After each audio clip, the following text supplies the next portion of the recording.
Hey, so I wanted to discuss the topic of palm cooling or regulating body temperature through the palms of the hands with some sort of device with the sport of soccer.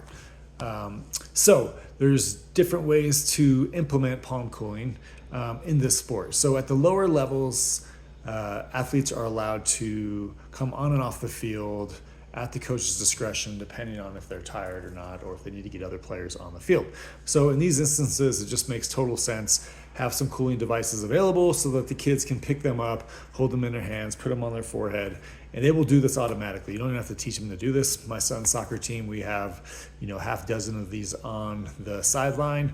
As kids come off the field and the coach is making substitutions, the kids grab them and they know inherently what to do with it. This is part of the validity of the concept, is that when you put a palm cooling device down for somebody who is getting hot and who is getting tired, they will automatically know what to do with it. They will grab it in their hands and they will stick it on their forehead, because those are the two of the three areas that have this high density of specialized blood vessels under the skin that allow for rapid heat exchange. Okay, and that's what we're trying to do. So again, lower levels, it's a no-brainer. Have some palm cooling devices available for the athletes to use as they come off the field and take a break, and then they can put it down when they go back on the field and compete, and they will have had a better recovery while on the bench.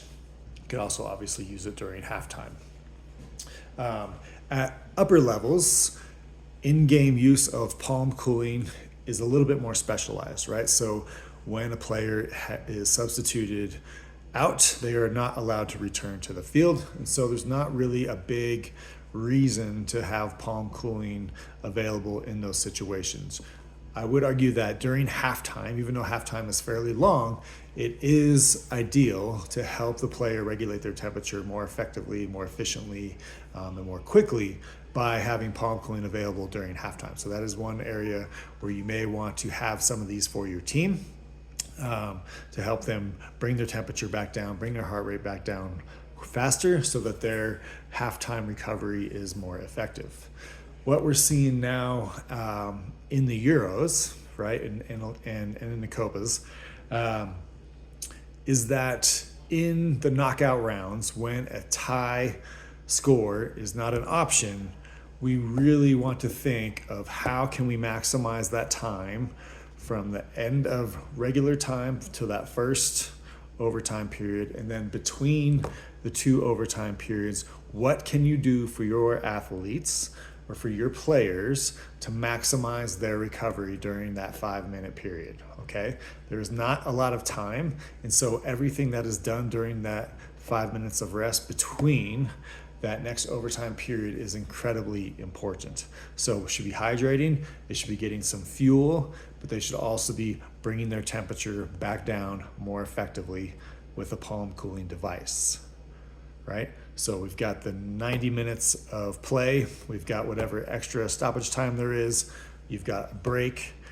During that break, before the first 15-minute overtime period or extra time period, we need to be palm cooling.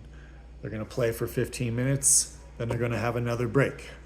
Right? So these are the times, and these are maybe the most important minutes of the match to see who is going to go on to the next round. And we see it over and we saw it in the World Cup with in the final with France and Argentina, right? Players were not dumping heat through their palms or forehead. They were hydrating, they were resting obviously, but more could have been done for those teams. We're seeing it now like in the Euros as we've watched the semifinals most recently. Okay, so in soccer, there's some nuance to when in-game palm cooling matters. In the youth sports where they can sub in and out, yes, have them on the sideline, it's a no-brainer. They're gonna use it all the time. You won't even have to teach them what to do.